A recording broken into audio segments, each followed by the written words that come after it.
I've sat with the team here at Nothing to gather insights on how you guys can make the best decisions when purchasing tech.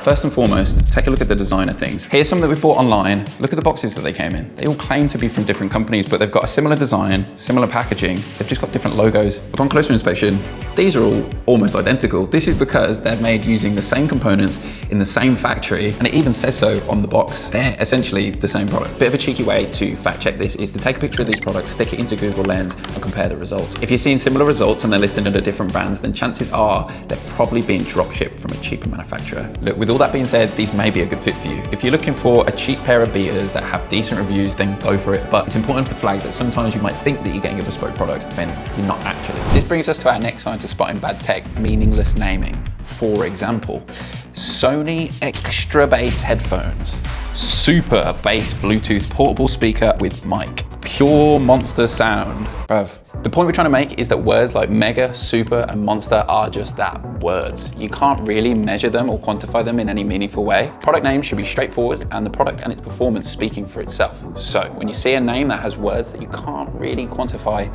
chances are the product is making up for some technical shortcomings. Look, I know this is a little bit rich coming from a company who redid our whole naming conventions a few weeks ago by dropping our numbers, but come on, at least you'll always know that ear is an audio product, right? But the naming scheme, guys, the naming scheme! Yo, ChatGPT, what is pure monster sound? Pure monster sound resembles a towering creature emerging from swirling shit. Now, if you're anything like me, you see a piece of tech that you like, you're feeling the design and it's got decent specs, then it's an obvious cop. But if you're a little bit techier than that, you may want to check out benchmarks on sites like Antutu or Geekbench. A smart thing to do, yes, but be wary, they can actually be cheated. Cheating these tests can be as simple as testing the device in a cooler environment to make sure it doesn't overheat, therefore giving them better performance. Since it's impossible to know whether these tests are actually accurate before purchasing, we recommend finding your own sources that you trust. We recommend checking to see if the brand has an active community where members deliver feedback. In these communities, people keep it, honestly, pretty real and give candid feedback on both bad and good points on the product. Sometimes a little bit too candid. When did you do this? The phone's still on. Product not even really in hand. Clearly different render to the actual picture itself here. Terrifyingly small. I almost feel concerned at seeing this image. On closer inspection, you can actually see the keyboard is backwards on this laptop. It might not seem like something you should really care about, but when you're buying a product, pay close attention to the product images. To put it simply, if the company didn't put in the effort to properly showcasing their product, then maybe they didn't make an effort with it in the first place. While Nothing images aren't always real, yes, sorry, the beetle holding up the ear is fake, at least you can see that we spent time and love crafting our unique product images just as we did the product itself. Yo, it'd be so funny to be able to see like those dodgy product images, but like as Nothing products. You've made some? Yeah. Amazing. So that is what pure monster sound is.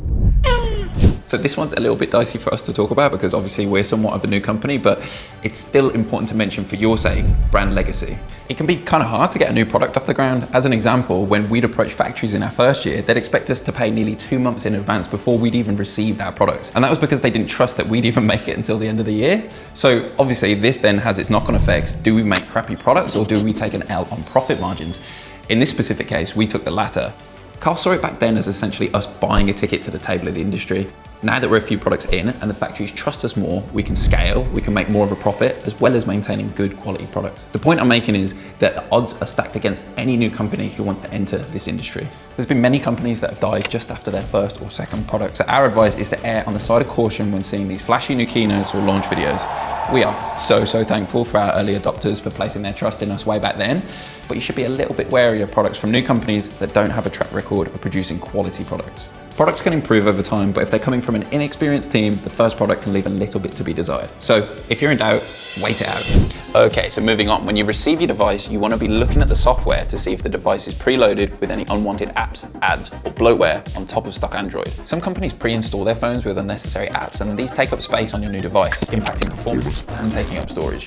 One of the worst offenders for this is, sorry lads, Samsung. A bog standard Samsung comes straight out of the box with Samsung Switch, Smart Things, Samsung Wallet, Game Launcher, Samsung Health, Galaxy Store, Samsung Internet, Samsung Cloud, Galaxy Themes, Samsung Notes, LinkedIn. Damn.